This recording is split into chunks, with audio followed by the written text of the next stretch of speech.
Magandang araw po mga idol at sa mga giliw kong tagapakinig. Nagkita-kita po tayo muli. Ako po ang inyong Tito Blair. Sa araw po na ito, pakinggan po natin ang kwento ni Toti.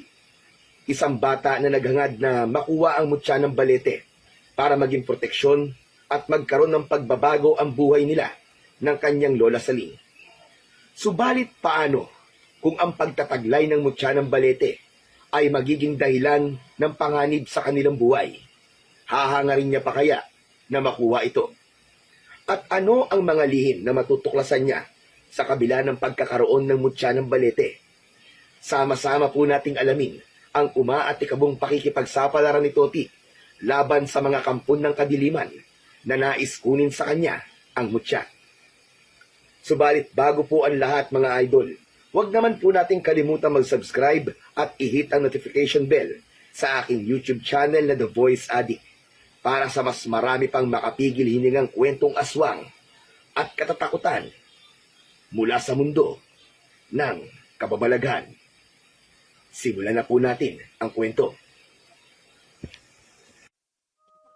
Naghuhugas si Toti ng platong pinagkainan nila ng kanyang lola Saling nang marinig niya ang malakas na pagtawag sa kanyang pangalan. Teka, ang kaibigan ko si Jerry yung tumatawag na yun ah. Bakit kaya? Nagmamadaling binanlawan ni Toti ang mga plato para puntahan ang kanyang kaibigan. Tumutulo pa ang tubig sa kanyang mga kamay nang labasin niya si Jerry. Bihira ka naman, no? Ano bang ginagawa mo? Kanina pa ako tumatawag sa'yo, tagal-tagal mo sumagot. Aba, muntik na ako magkaugat sa kakaintay sa'yo dito, Pards, ah. Yun ang tawagan ng magkaibigang Toti at Jerry. Pards. Galing yun sa isang lumang pelikula na napanood nila at ginaya lang din nila. Ang OA mo naman, uugatin ka kagad. Wala pa ang 1 oras ka naghihintay dyan eh. Ano bang ginagawa mo kasi? Naghuhugas ako ng plato eh. Ayan nga oh, basa pa ang mga kamay ko. Kapag di ko kasi inugasan kagad yun, mababasto na naman ako ni Lola Saling. Ayoko na mangyari yun. Ang sakit kaya nung manghataw. Asan ba ang lola mo? Natutulog siya. Ang sarap nga ng tulog niya eh. Humihilik pa nga eh. Okay, amang tama. Pwede kang sumama sa akin. Saan? Sa bukid. Dun, sa may palayan ni Namang Paeng. Magpapalipad tayo ng saranggola. Ang lakas ng hangin dun. Uy, ayos. Gusto ko yan, Pards. Kaya lang wala pa akong saranggola eh. No problema. 2 yung ginawa kong saranggola. Tig-isa tayo. Ayos. Sige, sama ako sa'yo. Saglit lang, may kukunin lang ako sa loob. Bumalik sa loob ng bahay si Toti. Kukunin niya roon ang kanyang sobrero at ang tirador na lagi niyang bitbit kapag aalis siya ng bahay. Kasama na rin ang isang punyal. Ginagawa rin kasi niyang proteksyon ang tirador sa mga galang hayop, lalo na sa mga asong nangahabol. O kaya naman ay maninirador siya ng ibon na pwedeng inasal para may ulam sila ng kanyang lola. Pero mas madalas na ginagamit niya ang tirador kapag may nakikita silang puno ng santol o di naman kaya ay mangga.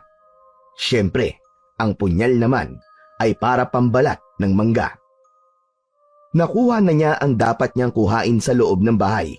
Dahan-dahan siyang humakbang palabas para balikan ang kaibigang si Jerry. 2 hakbang bago pa siya makalabas ng pintuan, may narinig siyang pamilyar na boses. Ang kapopunta bata ka. Boses yun ng kanyang lola Saling. Gising na ito at nakita ang paglabas niya ng bahay. Naku po, kung mamalasing ka nga naman oo. Lola Saling, gising na po pala kayo. Hindi po ba kayo nananaginip? Hindi na. Heto nga oh. Dilat na dilat ang mga mata ko. At kitsuot mo yung sobrero mo at nakasabit dyan sa leeg mo yung tirador. Lalayas ka na naman ba?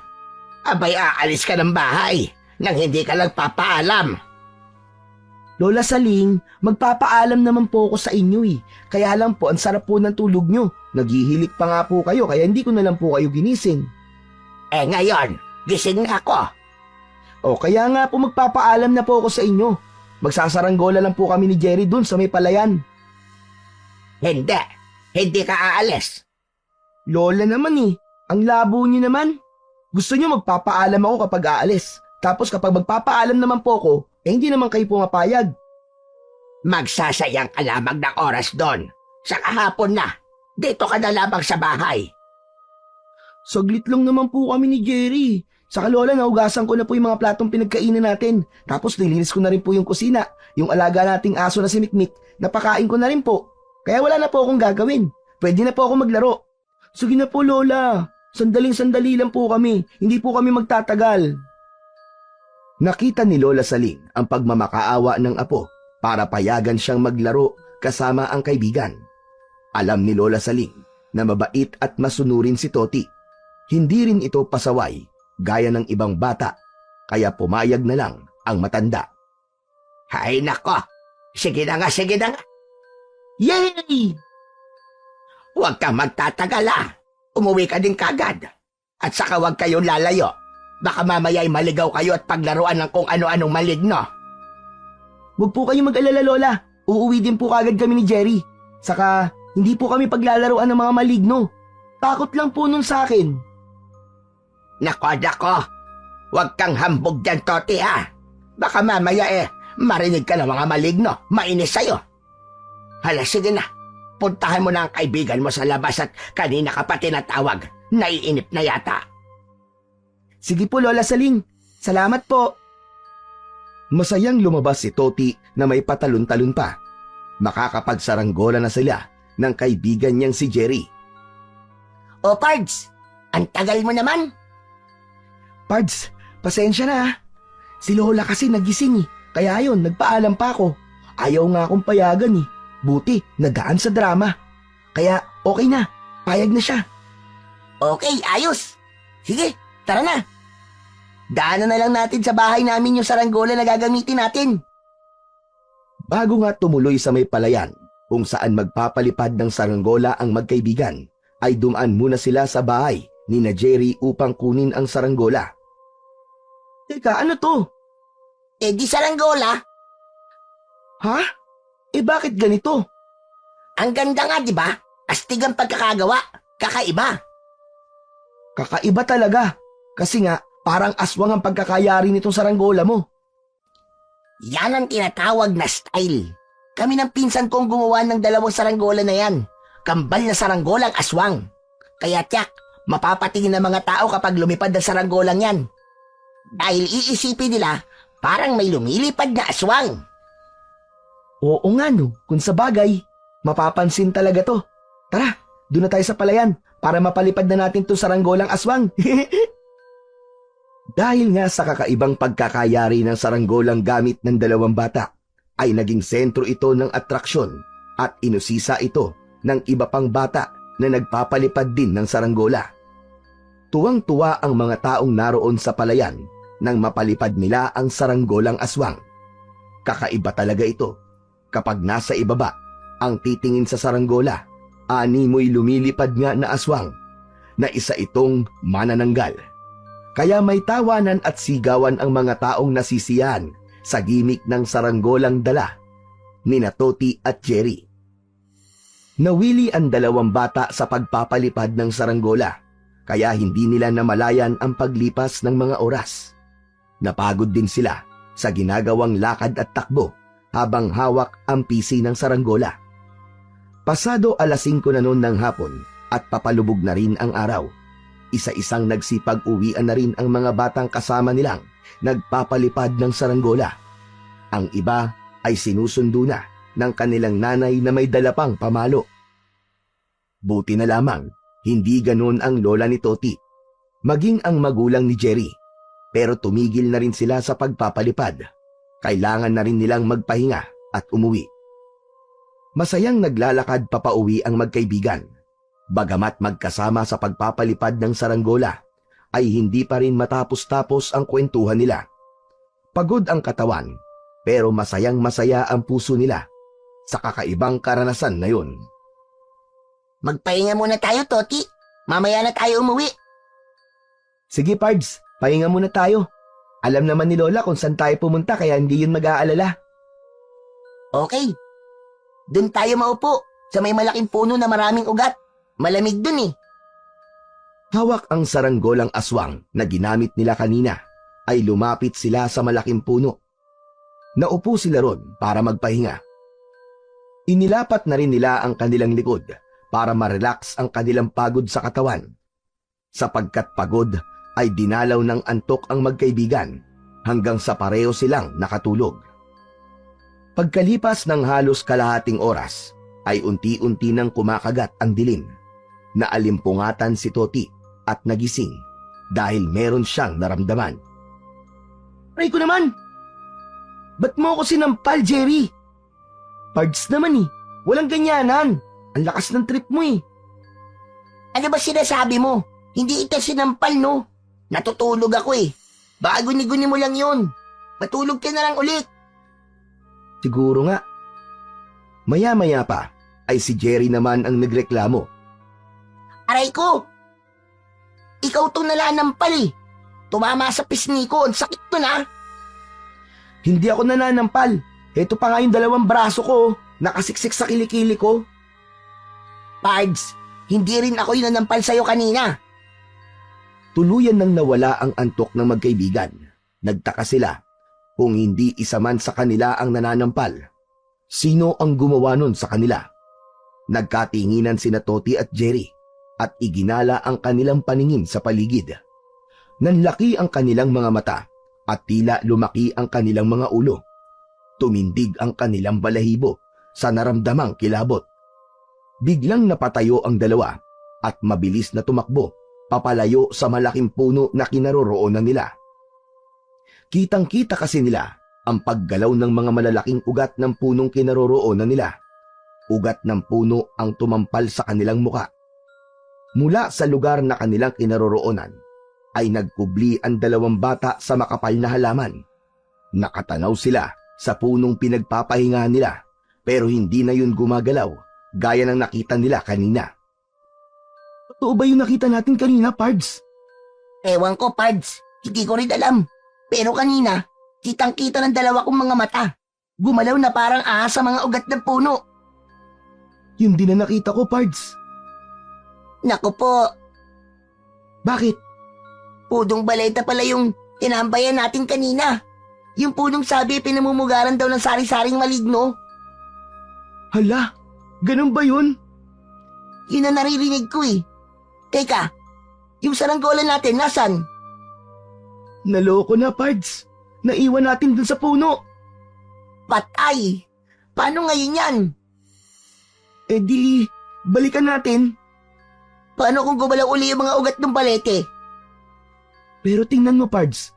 Hindi naman na gumagalaw eh. Baka namalikmata lang tayo kanina. Baka nga no, kasi kagigising lang natin. Bagamat may kaunting kaba at takot na nararamdaman sa kanilang dibdib, binalikan nila ang saranggolang aswang na naiwan nila sa puno. Ngunit nang makalapit sila sa puno, ay wala ang kanilang saranggola sa lugar na inupuan nila kanina. Nawawala. Saan napunta yun? Dito lang natin iniwan kanina yun ah. Kaya nga eh, dito ko lang ibinaba yung hawak ko sa saranggola eh. Iginala ni Toti ang kanyang mga mata.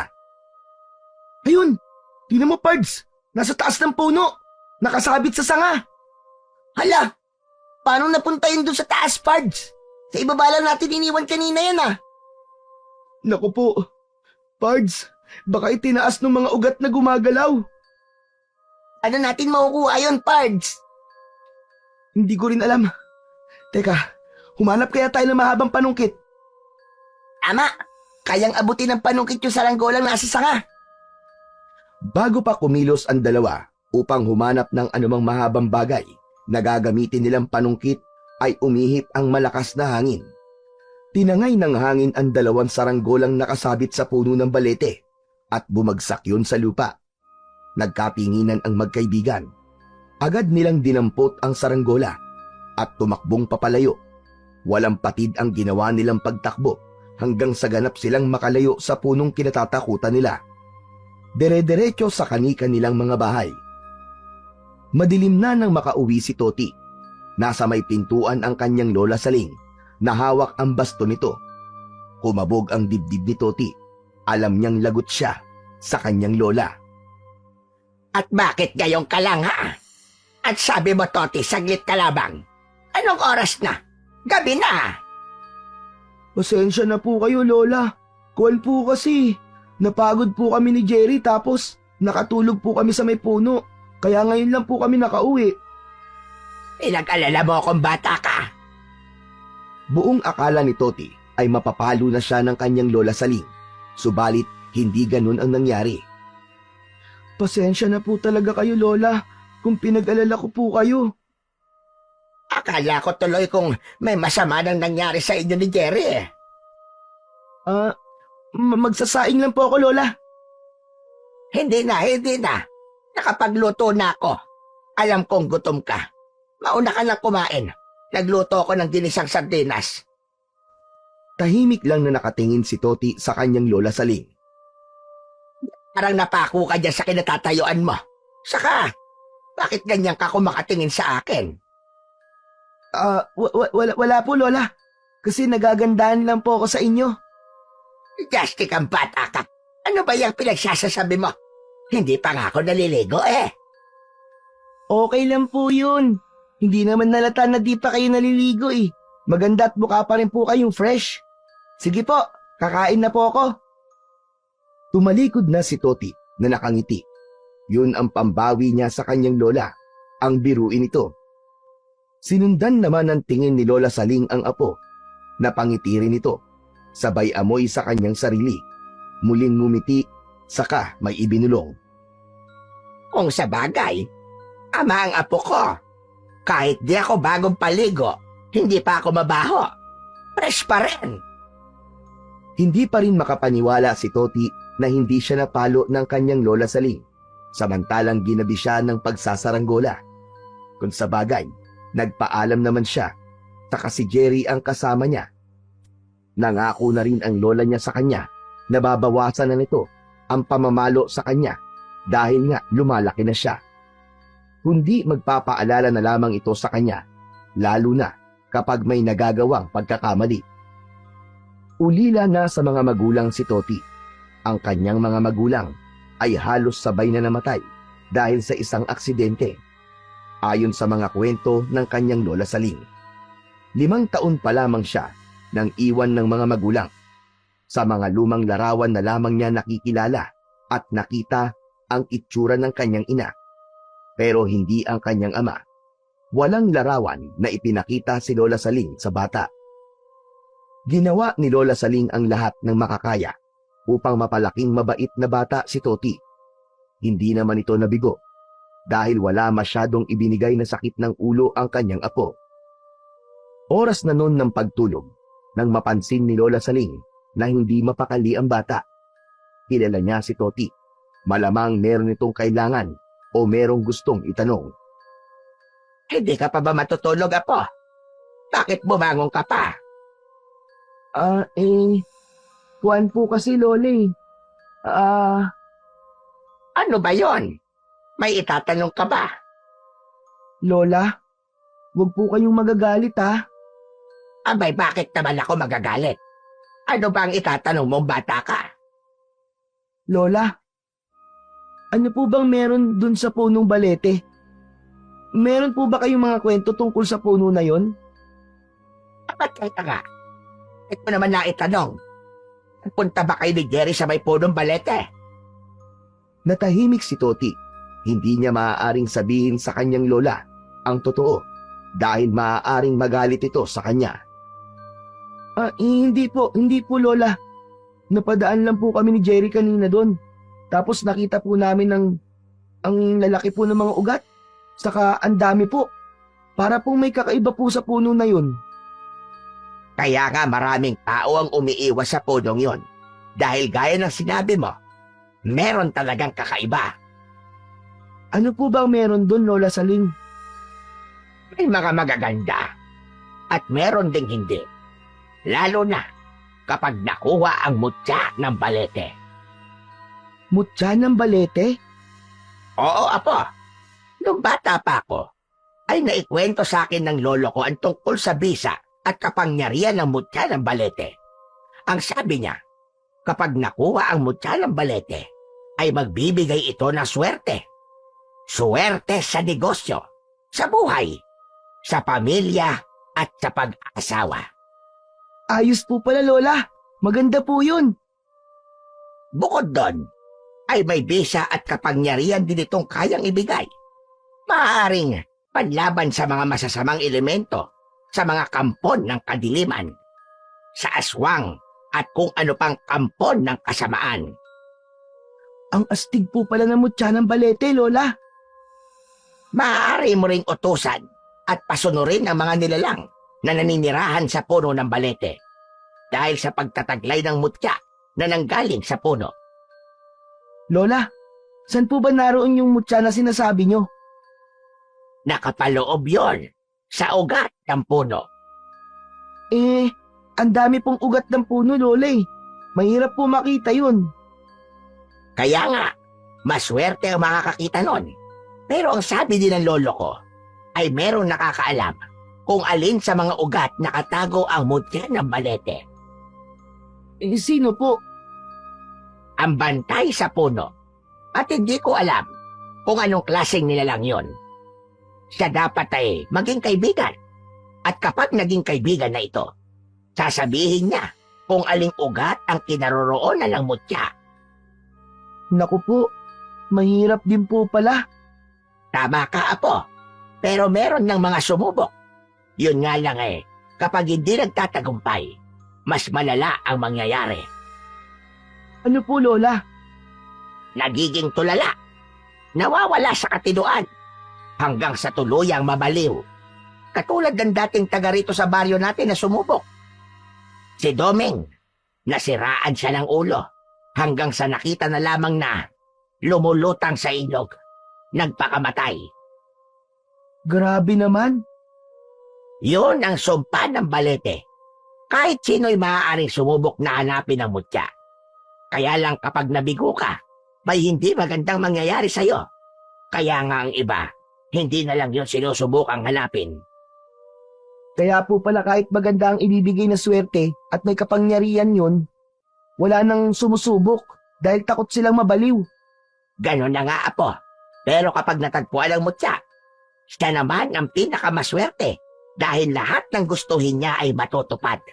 Magiging malakas at makapangyarihan pa siya. Saglit na natahimik si Toti dahil sa mga ikinuwento ng kanyang lola Saling. Dalawang bagay lang yun. Pwedeng totoo at pwedeng gawa-gawa at katang-isip lamang. Kaya lang, dahil sa nakita ni Jerry na gumalaw ang mga ugat ng puno, ay lumakas ang kutob ni Toti na may katotohanan ang tungkol sa mutya ng balete. Kaya naman, hindi halos makatulog si Toti ng gabing yun.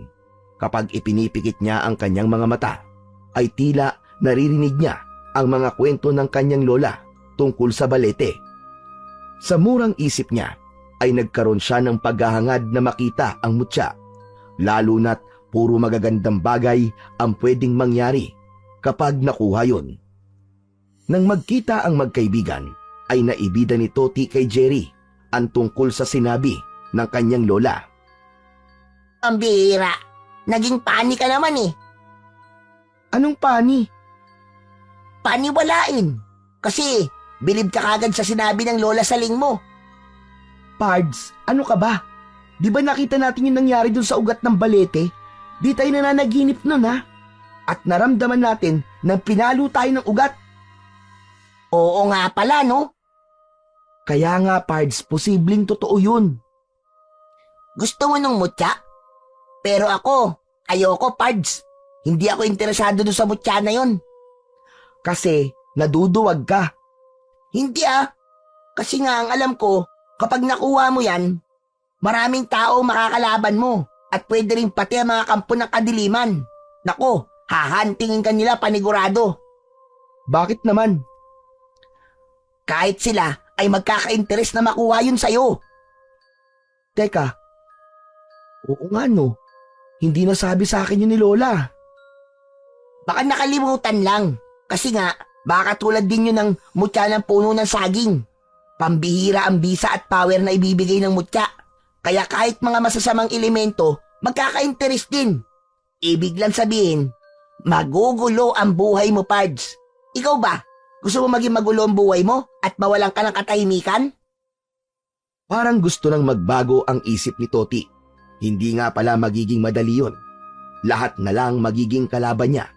Ang tanging magiging kakampi na lamang pala niya ay ang mutya at malamang yung mga maligno na naninirahan sa puno ng balete. Oh, ano nangyari sa'yo, Pards? Natahimik ka yata. Tama ka, Pards. Mahirap nga. Ang alin? Basta, Ang labo mo naman, Pards. Alam mo, mabuti pa. Maglaro na lang tayo. anong laro, Pards? Kahit ano. Sa susunod na lang, uuwi na lang ako. Baka hinahanap na ako ni Lola eh. Sige na nga. Pero sa susunod, magsaranggola ulit tayo ah. Sige, ayos sa akin yun. Pero wag na tayong tatambay dun sa puno ng balete. Ayoko nang lumapit dun. Kinikilabutan talaga ako dun eh. Hay nako, umiral na naman ang kaduwagan mo, Pards. Alam mo, Pards, hindi kaduwagan ang tawag dun. Nag-iingat lang. Baka mamaya, kainin tayo ng punong yun eh. Walang bibig ang puno, Pards. E paano kung biglang bumuka ang mga ugat, tapos lunukin tayo? Hanip ka talaga kung ano-anong iniisip mo. Kasi nga, mahiwaga ang punong yun. Maraming pwedeng mangyari, hindi natin alam. Kaya mabuti pa, mag-ingat na lang tayo. Hindi na sabi sa akin ni nanay eh. Mag-iingat daw palagi sa punong yun. O sige na, Pards, kung ayaw mo maglaro tayo, uuwi na rin muna ako. Nauna nang lumakad si Jerry upang umuwi. Nang makalayo na ang kaibigan niya, hindi maipaliwanag ni Toti pero tila may humihila sa kanyang mga paa. Hinayaan niya yon. Sumunod na lamang siya sa kung saan patungo ang kanyang bawat pagakbang. Napanganga siya nang makita niyang papunta sa punong balete ang direksyon na binabagtas niya. Teka lang, bakit papunta ako sa punong balete? Tsaka, parang may tumutulak sa paa ko, papunta sa puno. Pilit na nilalabanan ni Toti ang kanyang mga paa. Wari nakikipagpambuno siya sa kanyang mga paa upang wag tuluyang makalapit sa puno. Kaya lang, may kung anong puwersang tumutulak sa kanya papalapit doon. Mga ilang dipa na lamang at nasa tabi na siya ng puno. Subalit may narinig siyang tumawag sa kanyang pangalan. Toti! Toti! Tinawag siya ni Joaquin na nagtataka. Mang Joaquin, kayo po pala. Si Joaquin ay isang panday sa kanilang lugar. Gumagawa ito ng mga itak, espada, asarol, sapatos ng kabayo at iba pang gamit pansaka na yari sa bakal. Anong ginagawa mo riyan, bata ka? Hindi mo ba alam na delikadong lumapit sa punong yan? Napadaan lang po ako, Mang Joaquin. Natutuwa po kasi ako sa mga ugat eh. Hindi ka ba natatakot sa punong yan? Ay, hindi naman po. Wala naman po akong dapat ikatakot eh. Katulad lang din po yan ng iba pang mga puno. Yun ang akala mo. Dapat, hindi ka basta-basta lumalapit dyan. Tila nagmamalasakit si Joaquin sa bata, subalit ang katotohanan ay may ibang dahilan yun. Kayo po ba? Hindi po kayo natatakot sa balete? Ako? Nako, hindi. Saka, kaya ko ng sarili ko. Pero sa mga gaya mong isang paslit, hindi mo pa kaya ang pwedeng mangyari sa'yo. Ganun po ba?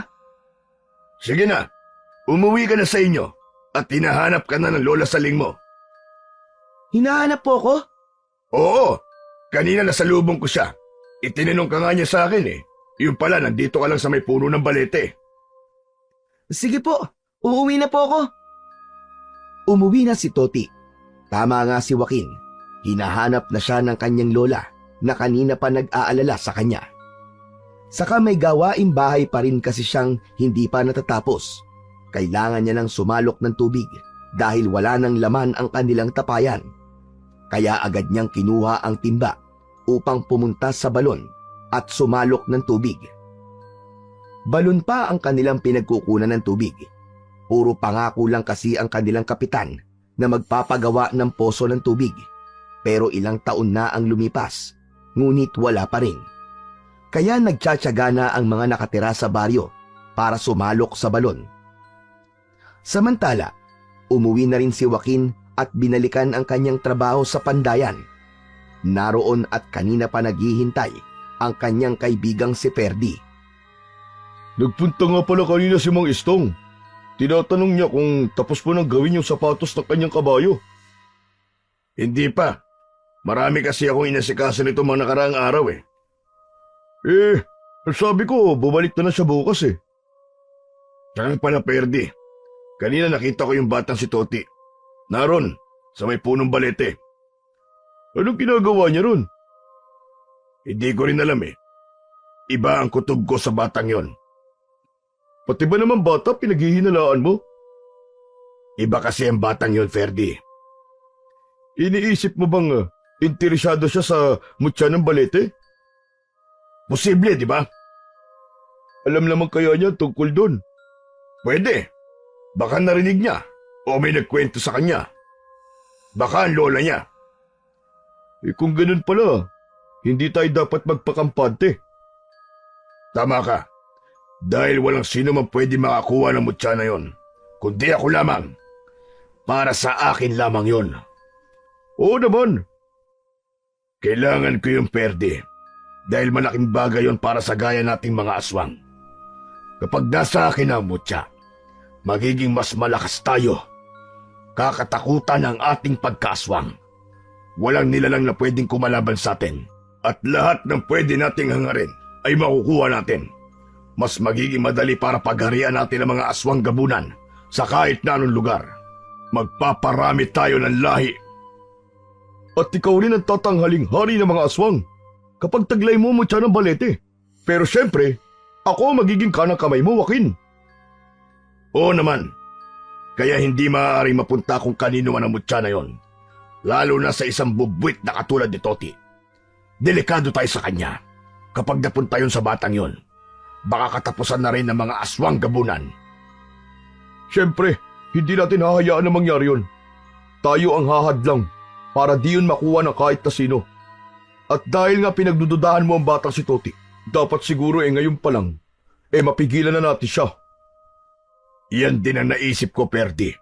Kaya kailangan meron tayong gawin sa kanya. Madilim na ang paligid nang matapos si Toti sa kanyang mga gawain sa bahay.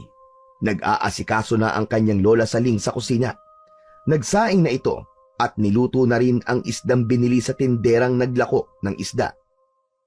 Paksiw na tulingan sa kamyas ang uulamin nila. Masarap magluto ng paksiw ang kanyang lola Saling. Bukod sa pinatuyong kamyas na sangkap, ay may iba't iba pang pangsahog na inilalagay ang kanyang lola Saling. Dahil maaga rin silang naghahapunan, kaya bago pa sumapit ang 8:00 ng gabi, ay naghahanda na sila sa pagtulog ng kanyang lola Saling. Pero pagkalapat ng katawan ng kanyang lola sa banig, ay agad itong nakatulog.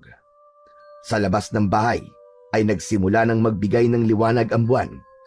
Mula sa kadiliman, ay may iniluwa ito. Isang nilalang na marahang gumagapang patungo sa kubo ni na Lola Saling. Nang makalapit sa kubo ito, ay huminto ang naturang nilalang. Tumingin sa maliwanag na buwan, kasunod ang mahinang atungal. Lola! Lola! Lola Saling! Tinapik-tapik ni Toti ang kanyang Lola Saling na malapit lang sa kanyang hinihigaan, pero hindi nagising ang kanyang lola. Kaya upang matiyak na magigising yon, ay kinagat niya ang isang daliri ng kanyang lola. Aray ko! Aray ko, anak ng 7 kalabaw! Aray, sino ba yan? Pwe! Lola, ang baho po pala ng paa nyo. Ang pangit ng lasa. Aray ko! Litik kang bata ka. Bakit mo kinagat ang daliri ko sa paa? Ang sarap po kasi ng tulog nyo eh. Kanina ko pa po kayo ginigising. Bakit ba yon? Ano ba problema mo? Masakit ba ang tiyan mo? Abay, lumabas ka na at ibuga mo na yan sa damuhan. Hindi po masakit ang tiyan ko, Lola. Saka hindi po ako pwedeng lumabas. Lola, pakinggan niyo po mabuti. May kung anong meron po sa labas ng kubo natin. Narinig ng matanda ang ingay at ungol mula sa labas. Ungol mula sa kung anong hayop. Teka lang, sisilip lang ako sa siwang dito sa dingding. Sumilip ang matandang babae sa dingding. Nalintikan na. May nanggugulo na naman. Akala ko ay wala na sila. Ano pong nakita niyo, Lola Saling? Aswang. May aswang sa labas ng kubo. Po? Bakit po? Sino pong pinuntahan ng aswang? Tayo po ba? Ano pong gusto niya sa atin, Lola? Hindi ko rin alam, Apo. Pwedeng gutom lang yan. Sandali lang, Apo. Ano pong gagawin niyo, Lola Saling? Yung tirador mo. Akin na. Kailangan ko yan. Heto po, Lola. Lagi ko pong katabihan sa higaan eh. Kumuha ka ng bawang doon sa kusina. Bilisan mo. Agad na sumunod si Toti sa utos ng kanyang lola. Lola, heto na po ang bawang. Titiradorin ko ang aswang na yan. Lola, ako na lang po kaya. Masasintado po ako. Saka medyo malabo na po ang mata niyo, baka hindi niyo po tamaan. Ay, oo nga pala, no? Sige, mabuti pa nga. Ikaw na lang ang tumirador. Bahagyang binuksan ni Toti ang bintana. Kitang-kita niya ang aswang na tila nag-aabang sa labas ng kubo. Nagbabantay ang aswang. Sige lang, tumambay ka pa riyan. Sapul ka dito sa tirador ko. 1, 2, 3. Yun! Sapul! Tinamaan mo ba, Apo? Dinig na dinig ng maglola ang pag-atungal ng aswang na labis na nasaktan ng tamaan ng bawang. Paikot-ikot po ang aswang, Lola Saling. Parang lalo pong nagalit. Pabayaan mo siya. Mamaya lang aalis na rin yan. Dahil alam niyang hindi niya pala tayo basta magagalaw. Hanggang sa lumipas na ang gabi, ay hindi na sila ginambala pa ng aswang. Tama ang kanyang Lola Saling. Aalis din ito. Subalit alam din nilang hindi yun ang huling pagkakataon. Malamang ay bumalik ang aswang. Babalikan sila para gumanti, lalo na at nasaktan ito. Dahil sa naging karanasan ng gabing yun, muli ay pumasok sa isip ni Toti ang mutya ng balete. Kung ganong hindi pala sila ligtas ng kanyang lola dahil merong kampon ng kadiliman na maaaring umatake sa kanila. Tama lamang na magkaroon siya ng pananggalang at proteksyon. Tanging naiisip ni Toti ay ang mutya galing sa balete. Samantala, nang magkita muli ang magkaibigan, ay naikwento ni Toti kay Jerry ang tungkol sa aswang na tinirador niya nung nakaraang gabi. Napatay mo ba, Pards? Hindi eh. Kasi isang beses ko lang tinirador gamit ang bawang na siyang ipinambala ko. May nanggugulo na naman pala dito sa baryo natin, Pards. Oo nga. Dati nawala na ang mga aswang na yun eh. Ngayon, heto na naman. Dapat, bago pa sila dumami, madlangan na sila. Sabi kasi, grupo-grupo daw ang mga aswang na yan. Hindi ako natatakot sa kanila, Pards. Hayang ka na naman eh. Nagpipiling superhero ka na naman eh. Baka isang sakmal ka lang ng aswang na yun. Tigok ka kagad. Siyempre, hindi ako papayag na basta-basta lang magpapasakmal sa aswang, no? Kaya nga kailangan magkaroon ako ng power. Tama. Sa kilikili power mo, tsak, hilo ang mga aswang. Pards, ang sama mo naman kabanding eh. Hindi ganun ang gusto kong sabihin, kundi yung power na di nila ako basta matatalo. Alam ko na ang ibig mong sabihin, Pards. Yung mutya ng balete, no? Nakasapul mo, Pards. Kapag nakuha ko yun, di wala na silang laban sa akin, matatakot na sila sa akin. Paano mo naman makukuha yun? Hindi nga madali, di ba? Kaya nga nag-iisip ako kung paano ko makukuha yun. Samantala, sa pandayan ni Joaquin, nakita ni Perdi na may malaking bukol sa noo ang kumpare niya. Paring Joaquin, ano nangyari dyan sa noo mo? Para kang tinubuan ng nuno sa punso ah. Hayop na kutong lupang yun. Ano? May nakaaway kang kutong lupa? Nagpunta ka ba sa punong balete? Hindi yun. Lamang lupa yung sinasabi mo eh. Kundi si Toti. Siya yung kutong lupa. Siya ang may kagagawa nito. Ano? Paano nangyari? Nagkaikwentro kayong dalawa? Di ba sabi ko sa'yo, kailangan kong gumawa ng paraan para hadlangan siya. Kaya kagabi, nagpunta ako mag-isa sa bahay nila. Nag-anyong aswang ako. Di ko naman nakalain na maabilidad pala ang batang yon. Asintado pa. Tinirador ba naman ako? Tumama sa noo ko yung bawang na ibinala niya. Isang gaya ni Toti? Ganyan na nangyari sa'yo? Oo. Tinuruan ng lola niya eh. Mukhang magiging malaking problema natin ang kutong lupa na yon. Kaya nga babalikan natin siya. Tuturuan natin siya ng leksyon. Sige, pilayan natin para hindi na makapalagpa. Kapag nakailaman lola, edi idamay natin. Simula nang may umaligid na aswang sa kubo ng maglolang Saling at Toti, madalas nang nag-aalala ang bata. Lalo na't walang katiyakan kung kailan biglang aatake uli ang aswang. Kaya hindi maalis-alis sa isip ng bata ang tungkol sa mutya ng balete. Malaking tulong ito sa kanila. Kung anuman ang naiisip niyang plano, ay hindi niya na muna sasabihin sa kanyang kaibigang si Jerry. Kilalang kilala niya na ito. May pagkamatabil din ang dila nun. Maaaring sabihin kung kanino ang kanyang gagawin. Lalong hindi rin niya yun sasabihin sa kanyang lola Saling sapagkat hindi yun papayag. Kaya dapat lamang na makakuha siya ng tiyempo, ng tamang panahon at pagkakataon upang gawin ang kanyang binabalak. Samantala, gaya ng ikinabahala ni Toti, ay nagbalik ang hindi inaasahang bisita. Nakaramdam ng tawag ng kalikasan ang bata. Dahil sa labas pa ng kubo ang kanilang palikuran, nagulat siya nang buksan niya ang pinto sapagkat 2 aswang ang bumulaga sa kanya. Pero hindi kaagad nakapasok ng bahay ang mga aswang dahil maagap na naisara ni Toti ang pinto sa kapatakbong lumapit sa kanyang lola na noon ay natutulog. Lola! Lola, gising! Gumising ka po! Andito na naman ang mga aswang at 2 po sila! Pupungas-pungas pa na bumangon si Lola Saling sa pagkakatulog. Ayaw talaga niya tayong tigilan. Tatayo pa lang sana sa pagkakaupo si Lola Saling nang makita niyang nasa loob na ng bahay ang 2 aswang. Nakapasok na ang mga ito dahil hindi na isara ng maayos ni Toti ang pinto. Anong kailangan niyo sa amin? Lubayan niyo kami, mga aswang! Patuloy lang sa paglapit ang 2 aswang. Agad na sinunggaban ng isang aswang ang braso ni Toti. Ah! Bitiwan mo ako! Bitiwan mo ako!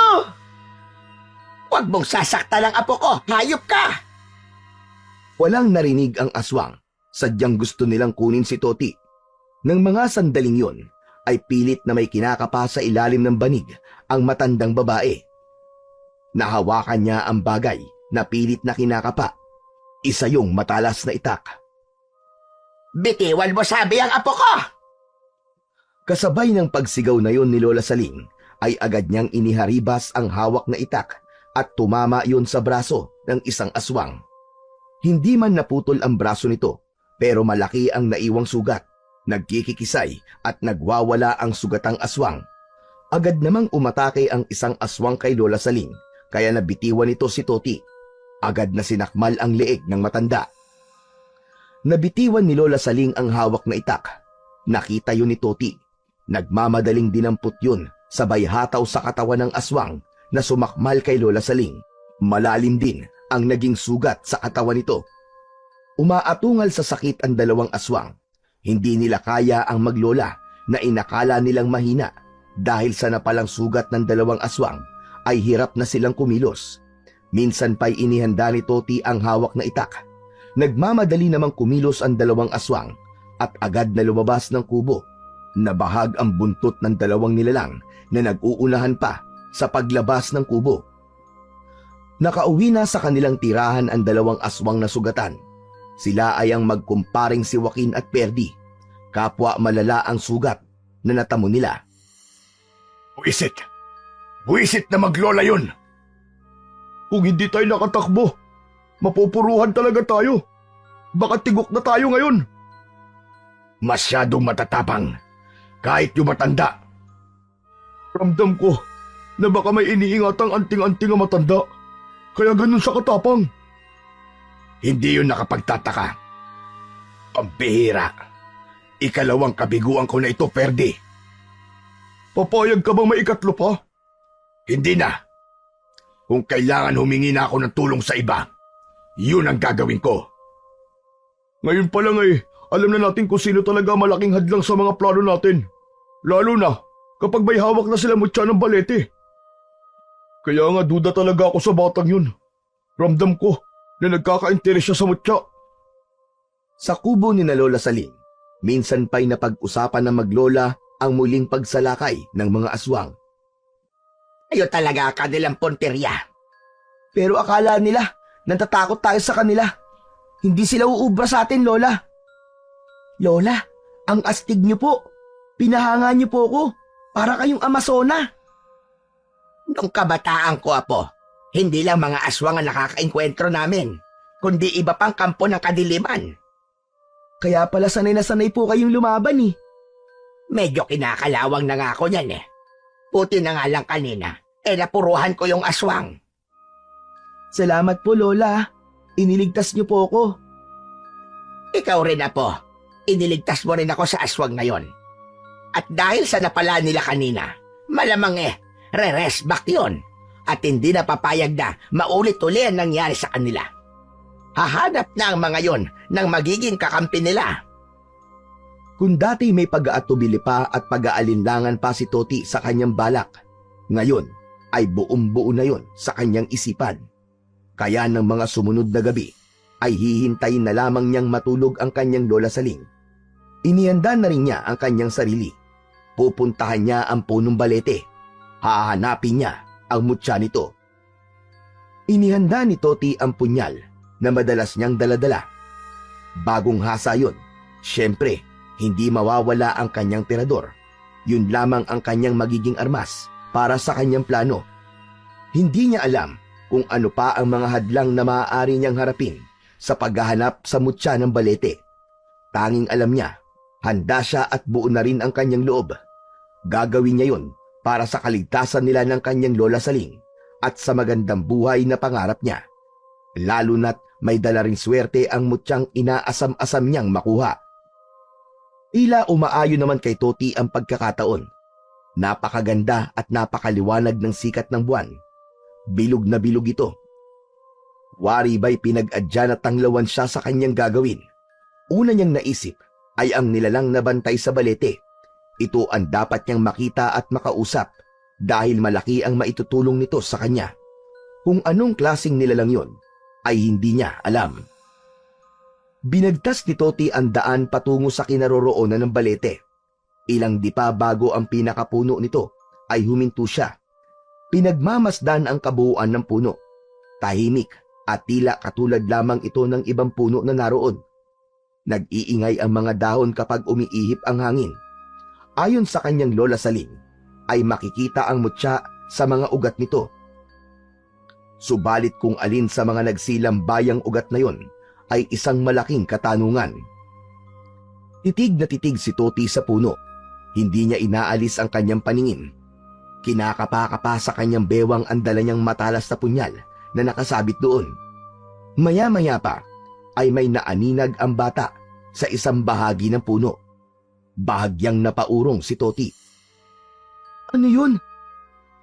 Parang apoy. Parang nagbabagang apoy. Masusing sinipat ni Toti ang nakita. Gusto niyang tiyakin kung apoy nga ba yon. Tama siya. Nagbabagang apoy nga yun. Hanggang ang nagbabagang apoy na yun ay gumalaw. Saka pa lamang niya nakita kung saan yun nagmumula. Isang malaking imahe ang bumulaga sa kanya na naroon sa harapan ng puno.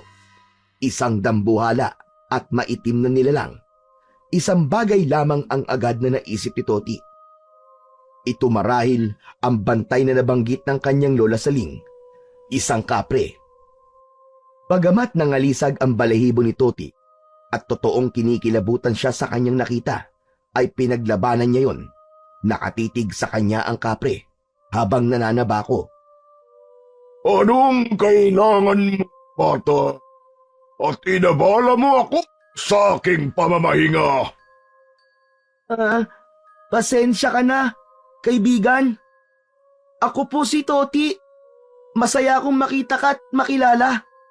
Ikaw ba ang bantay ng punong balete? Ako nga. Ako si Capriccio. Capriccio? Masaya akong makilala ka, Capriccio. Ako man, Toti. Ang totoo niyan, matagal na kitang nakikita. Saan? Dito, sa lugar na ito. Madalas kang dumadaan dito, kasama ang kaibigan mo. Tama ka, Capriccio. Capriccio, natutuwa kaming pagmasdan ng punong balete. Sa dami ng mga nilalang na pumupunta dito, hindi ako makapaniwala na magaan ang loob ko sa'yo, bata. Talaga? Oo, pakiramdam ko nga, matagal na tayong magkakilala. Ikinatuwa ni Toti ang sinabing yun ng kapre. Malaking bagay yun para sa kanyang plano. Posibleng hindi siya mahirapan sa kanyang ibig gawin. Ganun din ako sa'yo, kaibigang kapre. Ngayon lang tayo nagkakilala pero magaan kagad ang loob ko sa'yo. At hindi ako natatakot. Hindi ko rin maintindihan kung bakit hindi kita nagawang takutin. Samantalang ang ibang nagpupunta dito ay kung ano-anong pakikipaglaro ang ginagawa ko sa kanila para sila'y takutin at hindi na bumalik sa lugar na ito. Pero hindi sa'yo. Salamat kung ganun, Capriccio. Alam kong hindi ka pupunta dito ng walang dahilan, Toti. Ramdam ko kung anong pakay mo. Ha? Alam mo? Oo! Dahil iisang bagay lang ang dahilan ng pagpunta rito ng iba't ibang nilalang. Ang mutya ng punong aking binabantayan. Oo, Capriccio, tama ka. Pasensya ka na. Gusto ko lang kasing makuha yun para sa aking lola. Ibig ko mabigyan siya ng magandang buhay bago man lang siya mamula sa mundong ito. Saka, para mailigtas na rin kami sa panganib. Hindi ko talaga alam, Toti. Ang alin? Bakit ganito ang nararamdaman ko? Naawa ko sa iyo, bata, at napakagaan ng loob ko. Merong kakaiba sa iyong bata ka. Hindi ko lamang mawari. Yung tungkol sa mutya ng balete. Maaari mo ba akong tulungan, kaibigan? Para hanapin yun? Oo, pero sakaling ituro ko yun, hindi pa rin magiging madali para makuha mo ng ganong kadali yun. Anong ibig mo sabihin? Merong nilalang naaagaw nito kapag hawak mo na at kailangan mo silang magapi. Nakahanda ako. Pero wala kang dapat ipag-alala dahil tutulungan kita, batang aking kaibigan. Sa narinig ni Toti na salitang batang kaibigan na binanggit ng kapre, ay tila may lumundag sa puso niya. Ramdam niyang meron siyang kakampi at hindi siya nito pababayaan, gaya ng ipinangako. Lumapit si Toti sa puno ng balete at ginabayan pa siya ng kapre kung aling ugat ang dapat niyang hiwain upang mapalitaw doon ang mutya na hinahanap. Kaya naman walang kahirap-hirap na agad ay nakita nito ang isang bato na may 3 kulay, itim, pula at puti. Yun na nga ang mutya ng balete. Kumislap pa ito nang makita ni Toti mula sa loob ng malaking ugat na kanyang hiniwa gamit ang hawak na punyal. Pagkakuha ni Toti sa mutya ay tila yumanig ang punong balete. Bumuka ang pagitan ng mga ugat at lumabas doon ang maliit na nilalang na tila mga tiyanak. Isa-isa itong lumundag sa kanya. Matutulis ang mga kuko at may maninipis pero matatalas na ngipin. Bitiwan niyo ako! Bitiwan niyo ako! Ang papangit niyo! Napakarami ng maliliit at itim na nilalang na tila tiyanak ang umatake kay Toti. Sige lang, Toti. Kayang-kaya mo yan. Basta wag mong bibitiwan ang mutya ng balete. Hawak ang punyal ay isa-isang hinarap ni Toti ang maliliit na nilalang. Bumabaon sa katawan ng mga ito ang talim ng punyal, subalit tila ba hindi nauubos ang mga ito. Nasusugatan man pero hindi namamatay, kundi nangihina lamang at pagkatapos na makabawi ng lakas ay muling sasalakay sa kanya. Ang bihira! Bakit hindi pa rin kayo nababawasan? Paano ko kayo uubusin? Ang punyal na hawak mo, Toti, itarak mo sa katawan ng balete. Bilisan mo! Bakit ka, Pretyo? Gawin mo na lamang ang sinasabi ko sa'yo. Agad na sinunod ni Toti ang sinabi ng kapre. Mariing itinusok ni Toti ang punyal sa katawan ng puno. Naitusok ko na, kaibigan! Bunutin mo! Matigas at hirap si Toti sa pagbunot ng itinusok niyang punyal. Naipon na sa katawan niya ang maliliit na nilalang. Saglit pa ay naging magaan na ang pagbunot ni Toti sa punyal na nakatusok sa puno ng balete. Ganun na lamang ang pagtataka niya nang makitang humaba na tila espada ang punyal. Ito ang ginamit niya para atakihin ang maliliit na nilalang. Nahahati ang katawan ng bawat nilalang na tamaan ng hawak niyang espada. Kasunod ay ang pagkatunaw nito kapag bumabagsak sa lupa. Hanggang sa makita na lamang ni Toti na unti-unting nauubos ang mga maliliit na nilalang at tuluyan ng nalipol ang mga ito. Salamat! Naubos din sila! Nagtagumpay ka sa pagsubok, kaibigan. Ganap na ring nasa pangangalaga mo ang mutya ng balete. Sige na, makakauwi ka na. Bumalik ka na sa iyong lola. Salamat, kaibigang Kapretyo. Hindi pa rin ako makapaniwala na makukuha ko, mutya. Ngayong hawak mo na yan, dapat mas lalo kang maging maingat at maging alerto sa lahat ng sandali. Amoy ng ibang elemento ang mutya ng balete. Magkaka-interes silang kunin yan sa'yo. Lahat ng mga nilalang mula sa dilim ay hahangaring maagaw yan. Dapat ay pakaingatan mo yan. Nagsisimula ng magbukang liwayway nang umuwi si Toti. Dinatnan ng bata na nakahiga at natutulog pa ang kanyang lola Saling. Inilagay niya sa isang panyong puti ang mutya at ibinuhol yun. Saka ipinasok sa kanyang bulsa at saka ipinerdible para hindi ito basta mahulog. Nahiga si Toti sa kanyang tulugan at ilang saglit pa ay nakatulog na ito. Sanhi yun ng pagod at puyat. Maya-maya pa ay nagising si Lola Saling. Agad na hinagilap ng kanyang mga mata ang natutulog na apo. Napangiti ang matanda, kaya lang nang mapadako ang paningin niya sa paa ng bata ay napakunot ang kanyang noo. May mga putik ang paa nito. Ibig lang sabihin nun ay lumabas si Toti. Sinamantala ang pagkakahimbing niya para pumunta sa kung saan. Hinayaan na lang muna ni Lola Saling na magpahinga ito. Saka na lang niya kakausapin. Kinabukasan ay magkasamang naglalakad si Joaquin at Ferdy. May mga benda pa ang braso ng mga ito dahil sa sugat na dulot nang atakihin sila ng maglola. Napahinto sila sa tapat ng punong balete. Pare, tignan mo. Hala, ano nangyari sa puno ng balete? Naglalaglagan ng mga daon at parang nalalanta. Buwisit, naunahan ako. Anong ibig mo sabihin? May nakakuha na sa mutya. Sigurado ka? Oo, yan ang palatandaan na may nakakuha na nun. Tila natutuyo ang puno. Sino naman kaya yun? Malalaman natin yan. Pero sabi ko nga sa'yo, iisa lang ang posibleng may interes doon. Walang iba, kundi ang apo ni Lola Saling. Hindi na ginising ni Lola Saling si Toti para mag-almusal. Ramdam kasi niyang pagod at puyat ito, kaya hinayaan na lamang niyang magpahinga ang kanyang apo. Nang tanghalian na, ay sa kanya ito ginising, pero tila antok na antok pa rin ito. Sa unang tingin pa lamang ni Lola Saling kay Toti, ay may napansin na kagad itong kakaiba sa bata.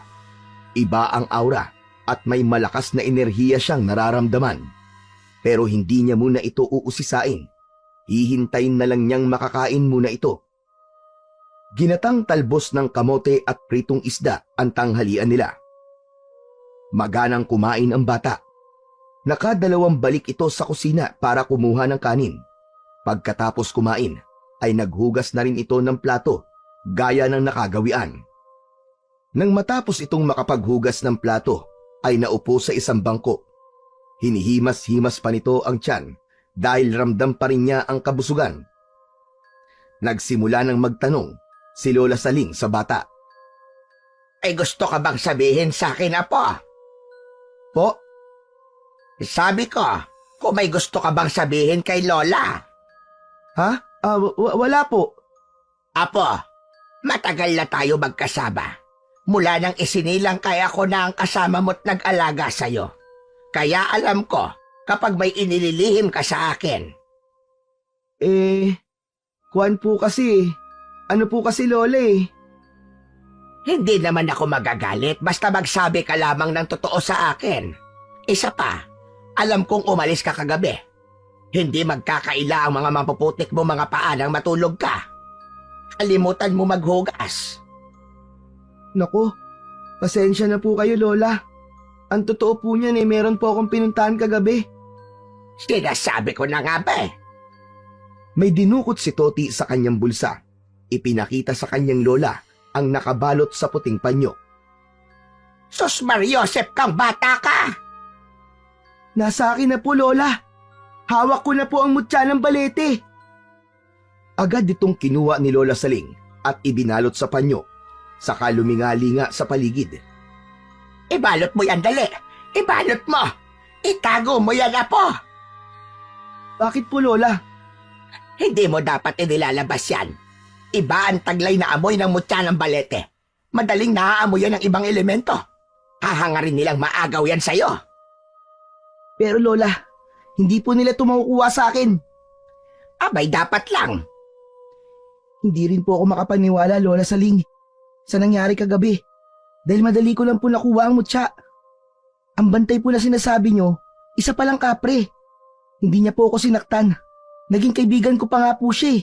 Kaprecho po ang pangalan niya. Hindi kanya pinagbawalan para makuha ang mutya. Hindi po, Lola. Kundi tinulungan niya pa po ako. Itinuro niya po sa akin kung saan ugat ko po makukuha ang mutya. Saka sabi niya po, magaan daw po ang loob niya sa akin. Hindi nga daw po siya makapaniwala bakit parang matagal niya na raw po akong kakilala. Bakit po kaya ganun ang sinabi ng kapre? Natahimik si Lola Saling. Meron siyang naalala. Nagtataka naman na nakatingin sa kanya si Toti. Lola, bakit po? Wala, Apo ko. Saka, nung makita ko po yung kapre, saglit lang po ako natakot sa kanya tapos parang naging komportable na po akong kausap siya. Siguro dahil naging mabait siya sa'yo. Yun nga po ang ipinagtataka ko eh. Bakit mabait po sa akin ang bantay ng puno ng balete? Hindi na sumagot pa ang lola ni Toti, bagamat iba ang kutob niya sa mga sinabi ng bata. Samantala, nais makatiyak ni Joaquin at Ferdy tungkol sa kanilang hinala. Kaya nagmanman ang dalawa. Nagtungo sila sa lugar na malapit sa bahay ng maglola. Nagsisimula ng dumilim nun. Nakita nila na tila may kakaiba sa paligid ng bahay ng maglola. Tama nga ang kutob natin. Hawak nga ni Toti ang mutya. Paano mo natiyak? Tignan mo. May malalaking bato at katawan ng patay na puno na nagkalat malapit sa bahay nila. Dati naman wala ang mga yan. Oo nga no. Ano ba ang mga yun? Mga nilalang dilim ang mga yan. Iba't ibang uri ng masasamang elemento na nais kunin din ang mutya. Mamaya lang, magbabago ang anyo ng mga yan para umatake kay Toti. Kung ganun, hindi lang tayo may interes na kunin yun, kundi iba pang nilalang. Ganun na nga, pero hindi muna tayo makikipagsabayan sa mga yan. Hahayaan muna natin sila ang mauna. Saka nalaman tayo kapag naubos na ang mga yan. Unang gabi yun, nataglay ni Toti ang mutya ng balete. Magpapahinga na sana ang maglola nang biglang umuga ang kanilang kubo. Lola Saling, ano po nangyayari? Lumilindol, Apo. Lola, palakas po ng palakas. Bumangon ka dyan. Talian mo. Doon tayo sa labas ng bahay at baka magiba itong kubo natin. Nagmamadaling bumangon si Toti at Lola Saling para lumabas ng kubo. Subalit paglabas nila ay gano'n na lang ang pangihilakbot ng matandang babae. Hindi rin makapaniwala si Toti dahil sa iba't ibang nilalang na tumambad sa kanila. Mga iba't ibang elemento ng dilim. Ang mga ito pala ang umuuga ng kanilang kubo. Lola, mga iba't ibang maligno at halimaw. Ito na nga ba ang sinasabi ko, Apo? Dahil yan sa mutya na nakuha mo, inatake tayo ng iba't ibang uri ng nilalang para kunin yan sa'yo. Hindi nila to basta makukuha sa akin, Lola. Tumakbo papasok ng bahay si Toti. Meron siyang kukunin na nakalimutan niyang dalhin. Agad niyang kinuha ang kanyang punyal at ang tirador. Samantalang ang mutya, nahanap ng iba't ibang maligno at nilalang ng dilim, ay namamalagi sa kanyang suot na short. Nakabalot sa puting panyo at nakaperdible, kaya hindi ito basta-basta mawawala. Hindi ako natatakot sa inyo. Kahit sino pa kayo, haharapin ko kayong lahat. Pag-iingat ka, Apo. Sari-sari ang mga malignong nasa harap ni Toti. Nakakatakot ang itsura. Lahat sila'y nanlilisik at namumula ang mga mata. May tiyanak, tikbalang, sigbin, taong lobo, mga uri ng aswang, at mga kahindik-hindik na nilalang. Nakakabingi ang kanilang ingay at tunog na pinagsama-sama. Nagtakip na lamang ng tenga si Lola Saling dahil hindi niya kaya ang nakakabinging ingay ng mga yon. Unang umatake kay Toti ay ang mga mababangis na tiyanak. Agad naman niyang sinalubong ng punyal. Kakaiba ang lakas na ipinapakita ni Toti. Mabilis ang kanyang kilos. Nagagawa niyang lumundag ng mataas. Tumatalsik ang dugo ng mga tiyanak na nasusugatan ng kanyang hawak na punyal. Sumugod na rin sa kanya ang iba pang mga maligno at halimaw. Handa nilang patayin si Toti upang makuha ang mutya na magbibigay din sa kanila ng kakaibang kapangyarihan. Subalit hindi papayag ang bata na makuha yon sa kanya. Gaya ng ginawa niya sa unang pakikiharap niya sa mga maligno sa may punong balete, itinarak niya ngayon sa lupa ang hawak niyang punyal. Pagbunot niya nito, pagkatapos na itarak sa lupa, ay naging mahabang espada ang kanyang punyal. Kumislap pa ang mahabang espada dahil tumama sa makintab na talim ang liwanag ng buwan.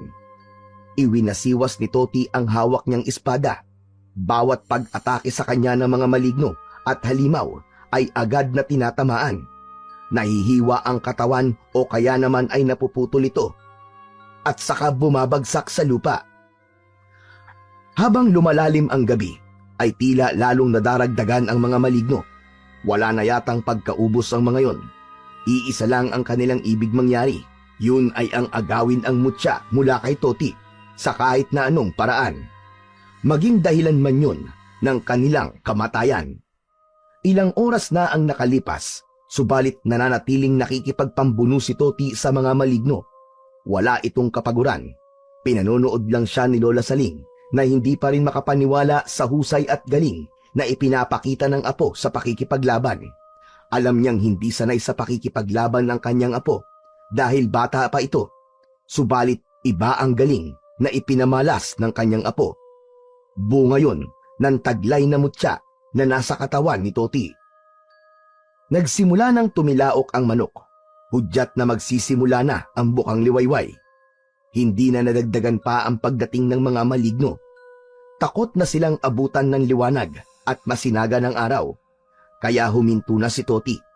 Sa ilang oras na pakikipagbambuno sa mga elemento ng dilim, ay hindi kakikitaan ng panghihina at pagkapagod ang bata.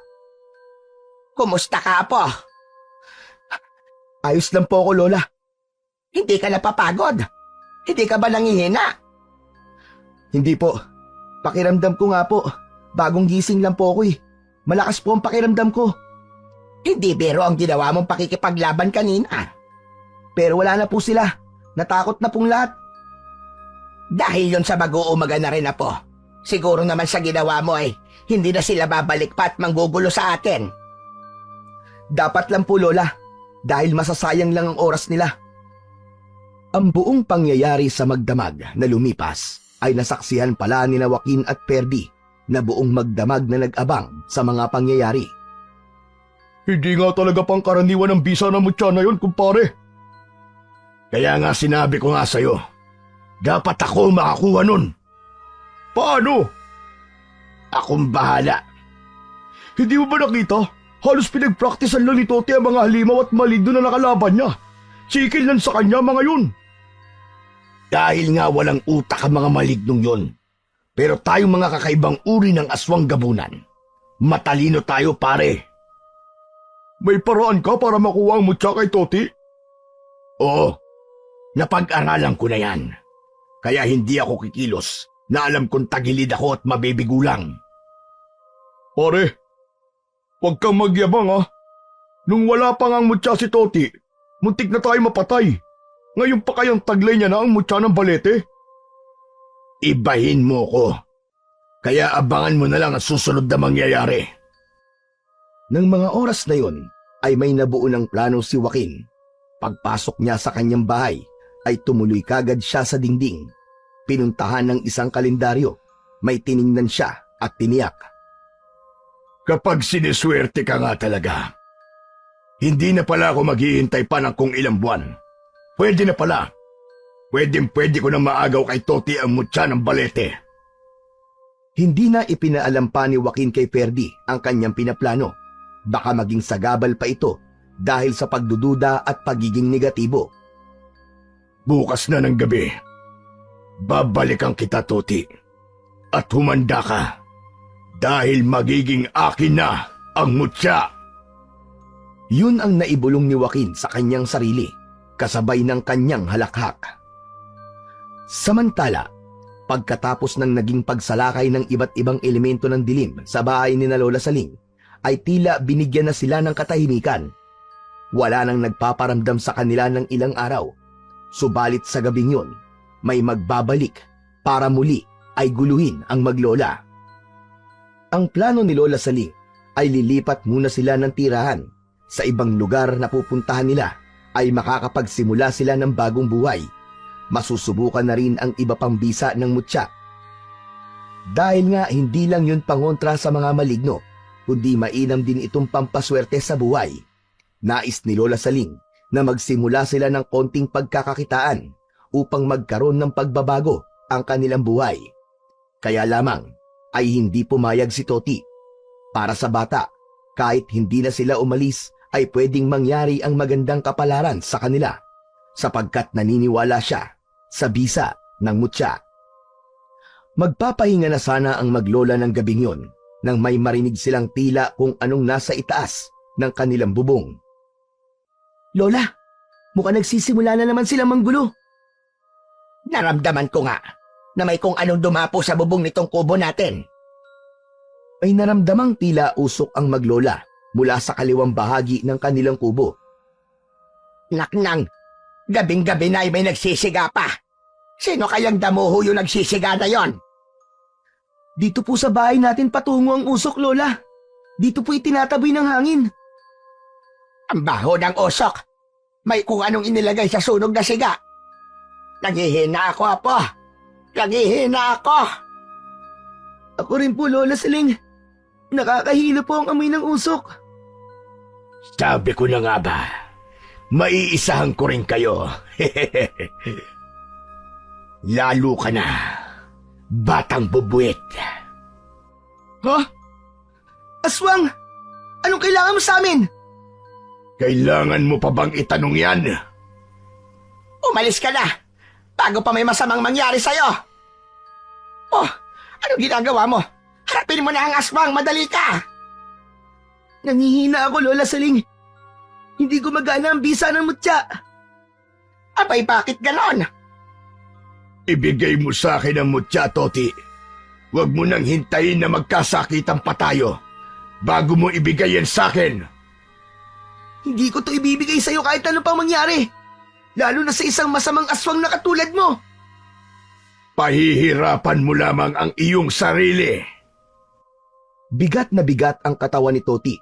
Nangihina siya dahil sa kakaibang usok mula sa siga. Subalit hindi nun apektado ang aswang. May pangontra siya para sa mabahong usok na yun.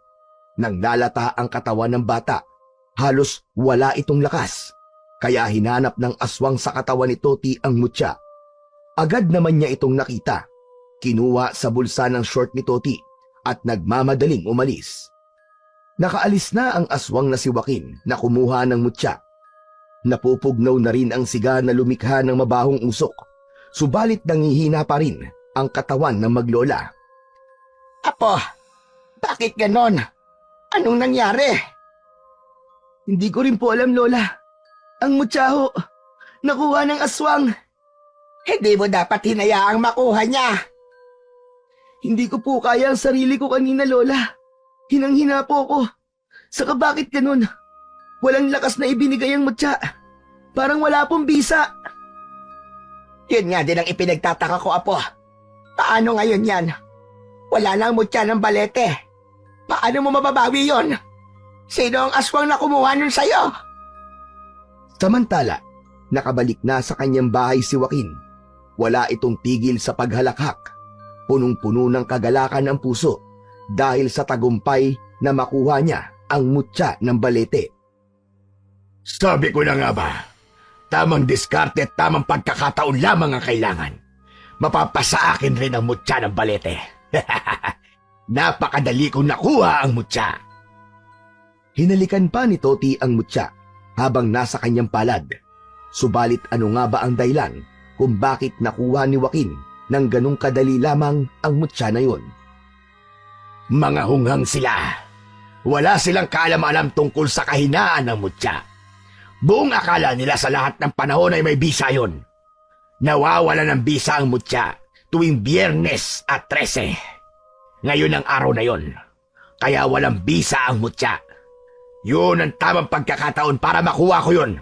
Dahil hindi yun mapapakinabangan ng sino mang nagmamay-ari nito. Bukas, may bisa na naman ito. Kaya hindi na nila ito makukuha sa akin. Yun pala ang dahilan, kaya wala ng bisa ang mutya dahil sa Biyernes at 13. Kaya lamang, walang kamalay-malay si Joaquin na kanina pa pala siya pinagmamasdan ni Ferdy na nagkukubli sa isang tagong bahagi ng bahay. Iba ang mga ngisi nito. Meron itong maitim na binabalak. Ganun pala. Wala ngayong bisa ang mutya dahil Biyernes at 13. Wala kang kahirap-hirap na nakuha yan. Kaya ngayon, kukunin ko naman sa'yo. Mula sa kanyang pinagtataguan ay lumabas si Ferdy. Hawak nito ang isang tubo. Ikinagulat naman yon ni Joaquin. Eti, pare, bakit ka nandito? Para dyan sa mutya na hawak mo. Dinig na dinig ko ang sinabi mo. Walang bisa ngayon ang mutya. Ibigay mo yan sa akin. Ano ka, sira ulo? Kinuha ko to kay Toti, tapos ibibigay ko sa'yo. Gusto ko rin yan. Ibibigay mo ba sa akin yan o ipapalo ko sa ulo mo tong tubong to? Akala ko ba pare magkaibigan tayo? Oo, magkaibigan tayo. Pero ibang usapan na kapag may kinalaman sa mutya. Interesado rin ako dyan, pare. Kaya ibigay mo sa akin yan. Hinataw ni Ferdy kay Joaquin ang tubo, pero nakaiwas ito. Dahil nga walang bisa ang mutya ng sandaling yun, kaya walang kakaibang kapangyarihan na ibinigay yun kay Joaquin. Nagpambuno ang dalawa, subalit mas malakas si Joaquin. Pinakawalan nito ang isang malakas na suntok na alam Manny Pacquiao. Knockout kagad si Ferdy. Walang malay yun na lumagapak sa lupa. Lokong to ah. Masama rin pala ang likaw ng bituka mo. At ako pa ang kinalaban mo. Hindi mo ako kaya, Ferdy. At dahil sa ginawa mo, hindi ka nasisikatan ng araw. Dahil ngayong gabi, ibabaon na kita ng buhay. Hindi ko kailangan ng isang kaibigan na kagaya mo. Dahil kung ikaw lang ang magiging kaibigan ko, bibili na lang ako ng aso. Hindi nagbibiro si Joaquin. Humukay siya sa likod ng bahay at dun nga niya ibinaon ng buhay ang kanyang kaibigan. Wala itong kamag-anak, kaya walang maghahanap dito. Yan ang nararapat sa iyong traidor ka. Ang ibaon sa hukay. Hindi kita kailangan. Sa kubo naman nila Lola Saling, malungkot ang umaga ng maglola dahil sa mga nangyari. Nag-almusal ang dalawa na halos hindi nag-uusap. Subalit binasag yun ng matandang babae. Sige na, Toti. Inumin mo na yung kape at lalamig na yan. Ipinagbalat na rin kita ng nilagang saging na saba. Wala po akong ganang kumain, Lola. Hindi pwedeng walang laman ang tiyan mo. Magugutom ka. Mamaya niyan magkasakit ka pa. Akala ko pa naman po, mababago na ang buhay natin dahil nakuha ko na po ang mutya. Yung pala maaagaw pa sa akin ng iba. Huwag kang mag-alala. Mababalik din sa'yo yon. Pero paano po? Hindi nga po natin alam kung sino yung aswang na kumuha ng mutya eh. Apo, magtiwala ka. Maibabalik din sa'yo yon. Teka nga pala. Kung bumalik ka kaya sa puno ng balete, humingi ka ng tulong sa bantay. Kay Caprezzo? Doon po sa kapre? Oo. May maitutulong siya sa'yo. Sasamahan pa kita. Okay lang po sa inyo, Lola? Hindi po kayo matatakot kay Caprezzo? Sabi ko naman sa'yo, hindi ba? Bakit naman ako matatakot sa kanya? Naging kaibigan mo nga siya. Yan nang sumapit ang hapon na nag-aagaw na ang dilim at liwanag, ay nagpunta sa puno ng balete ang maglola. Hindi naman nabigo ang mga ito dahil agad na nagpakita sa dalawa ang bantay sa puno ng balete. Nagbalik ka, Toti! At may kasama ka pa! Kaibigang Caprezzo. Siya ang Lola Saling ko. Kilala kita, Saling! Kilala mo ko? Abay, oo naman. Hindi ako maaaring magkamali. Natatandaan kita. Siguro nga nakita mo na ako dati. Dahil taga rito rin ako. Pero may mahalaga kaming sadya sa iyo ng apo ko. Nakuha sa kanya ang mutya. Isang aswang ang kumuha. Tama nga ang hinala ko. Napunta sa iba ang mutya. Naramdaman ko yun kagabi. Dahil sa pagyanig ng puno ng balete, masamang nilalang ang nakakuha sa kanya. Kaya nga dapat yung maibalik sa aking apo. Pero nagtataka ako, bakit nakuha yung kagabi at hindi nagkaroon ng bisa? Walang ibinigay na lakas sa apo ko. Yun ay marahil kagabi ang sandali ng panghihina at pamamahinga ng mutya. Kaya wala itong bisa. Sinamantala yun ang nilalang na kumuha kay Toti. Kaya pala. Pero ngayon, nagbalik na ang bisa nun. Tulungan mo kami, kaibigang Caprezzo, para mabawi ang mutya na yon. Huwag kayong mag-alala. Gagawin ko yun. Tutulungan ko kayo. Dahil nga hindi ko maaaring pabayaan ang batang kasama mo. Hindi ko may paliwanag. Napakagaan talaga ng loob ko sa kanya. Bakit nga ba talagang pamilyar ka sa akin, Lola Saling? Naaalala ko na. Ikaw ngayon, ang matandang babae na tumulong kay Vanessa. Vanessa? Abay, oo. Kilala ko siya. Lola Saling, yun ang pangalan ng nanay ko. Ano ka mo? Nanay mo si Vanessa? Anak nga sa ni Vanessa, kaibigang Caprezzo. Si Vanessa ang babaeng kinupkop at tinulungan ko na nakita ko sa ilog. Nagdadalang tao siya noon. 2 buwan. Dahil naawa ko sa kanya, kinupkop ko siya hanggang sa mga anak. At si Toti ang sanggol na iniluwal niya. Kaya pala. Kaya ano? Kaya pala, napakagaan ng loob ko sa batang yan. At ngayon ko lang nalaman na nagdadalang tao pala noon si Vanessa. Anong ibig mong sabihin? Hindi naman sa pagano. Siya ang babaeng minahal ko. May mga pagkakataon na nagagawa ng isang kapre na maging normal na tao. Kaya nagkakilala kami ni Vanessa. Subalit lumayo siya sa akin nang ipaalam ko sa kanya ang tunay kong pagkatao. Hindi niya matanggap na isa kong kapre, na isang maligno. Nagbunga ang inyong pagmamahalan, ganon ba? Tama ka. Itinago niya sa akin yun. At ngayon, malinaw na sa akin ang lahat. Lola, ang ibig po bang sabihin? Tatay ko si Caprecho? Oo, Toti. Ako nga ang iyong ama. Pero Lola Saling, ang sabi mo'y namatay sa aksidente ang mga magulang ko. Patawarin mo ako, Apo. Ginawa ko lamang yon para hindi ka na magtanong ng kung ano-ano. Hindi ko naman nakalain na darating ang ganitong pagkakataon na mabubunyag ang sekreto na yon. Wala kang dapat ikasama ng loob sa iyong lola, Toti. Ginawa lamang niya kung ano ang alam niya tama. Hindi po sumasama ang loob ko kay Lola. Naiintindihan ko po siya. Ngayong malinaw na sa atin ang lahat, mas lalo mong dapat tulungan ng aking apo. Anak mo siya. Sariling dugo at laman.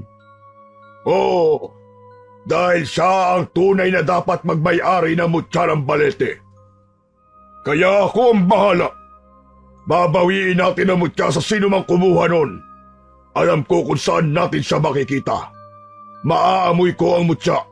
Kaya matutuntun natin kung nasaan siya. Sa kabilang dako, naghahanda ng gabing yun si Joaquin. Unang pagkakataon na taglay niya ang mutya. Siya ngayon ang magiging pinakamalakas na aswang gabunan dahil sa pagtataglay ng mutya ng balete. Isasabit ko tong mutya sa aking leeg. Ngayon, walang sino man ang makakahadlang sa akin. Lilipunin ko ang iba't ibang uri ng aswang. Dahil kaming mga aswang gabunan lamang ang dapat na matira. Kahit mga maligno ay uubusin ko at ako rin ang magiging pinakamayaman sa lugar na ito. Sa pamamagitan ng mutya ay kukunin ko lahat ng kayamanan ng mga tao. Ako ang tatanghaling pinakamalakas at pinakamayaman na. Luluhod silang lahat sa akin at kakatakutan nila ako. Isang kaibangan ang binabalak mo, aswang. Ha? Isang kapre? Anong kailangan mo sa akin? Isa ka rin ba sa mga malignong gustong umagaw ng mutya? Kukunin ko lamang ang hindi para sa'yo. Sa akin na ito ngayon. Ako na ang Panginoon ng mutya. Huwag kang magkakamali. Baka hindi mo kilala ang gusto mong bangkain. Paglay ko ang mutya ng balete. Kaya wala kang magagawa. Kahit ikaw pa ang pinakamalakas na kapre. Ikaw pa lamang, Joaquin, ang nagnakaw ng mutya sa akin. Hoy! Narito ka rin palang bubwit ka. Pati na rin ikaw, Aling Saling. Oh, dahil babawiin namin ang mutya na kinuha mo. Kahit magsama-sama pa kayo, wala kayong magagawa. Dahil sa akin na ito ngayon, ako ang siyang makikinabang sa mutya ng balete. Biglang nagbago ang anyo ni Joaquin. Naging aswang gabunan ito. Isang aswang na nasa anyo ng pinagsamang hayop at tao. Subalit makikita ang kakaibang lakas at kakisigan. Sige lang, lumapit ka sa akin, kapre, para makita mo kung ano ang iyong hinahanap. Hindi natakot ang kapre sa aswang gabunan na si Joaquin. Agad na dinakma nito ang leeg ng kaharap. Nagpapapalag ito. Bitiwan mo ako! Walang hiya ka! Bakit ganun? Hindi ko kayang labanan ang lakas mo! Kayong nasa akin ang mutya! Dahil nagkamali ka ng akala mo, ako ang bantay sa mutya na taglay mo. Kaya ngayong nakalapit na ako sa'yo, sa akin nagkaroon ng bisa ang mutya at hindi sa'yo. Sapagkat ako pa rin ang kinikilalang kakampi ng mutya ng Balete. Kaya kukunin ko yan sa'yo, sa ayaw at sa gusto mo. Hinigpitan ng kapre ang pagkakasakal kay Joaquin. Kinuha nito ang mutya na nakasabit sa leeg ng aswang, saka inihagis kay Toti. Toti anak, kunin mo ito para sa'yo ang mutya. Ikaw na ang bahala sa hambog na aswang na ito. Sinalo ni Toti ang mutya ng Balete na inihagis ng kapreng ama. Pagkadikit nun sa katawan ng bata, ay ibang lakas ang agad na naramdaman nito. Gamit ang kanyang punyal na laging dala ni Toti, ay inatake niya ang aswang. Matindi ang galit na nararamdaman nito sa aswang. Paulit-ulit na itinarak sa katawan ang hawak na punyal. Walang nagawa ang aswang na si Joaquin, kundi ang umatungal sa sakit at hirap na nararamdaman. Pinanood lamang siya ni Lola Saling. Nakangiti at nananabako naman ang kapre habang nakatingin lamang sa ginagawa ng bata. Tumigil lamang ito nang makitang wala ng buhay ang aswang na minsan ay umagaw sa kanyang mutya. Wala na ang aswang na may masamang tangka kay Toti. Nabawi na rin dito ang mutya na sadyang nakalaan para sa kanya. Naging buo na rin ang pagkatao ng bata dahil nalaman na niya ang totoo at natanggap niya ang katotohanan. Sadyang sa kanya nakalaan ang mutya ng Balete dahil anak siya ng bantay nito na isang kapre, si Toti, ang tunay at dapat nagmamay-ari nito.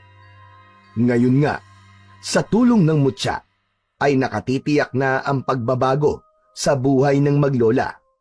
Magagamit na nila ng tama ang mutya na may pangakong magandang buhay upang makatulong rin at magligtas sa mga tao mula sa pananakop at pag-atake ng masasamang elemento at kampon ng kadiliman.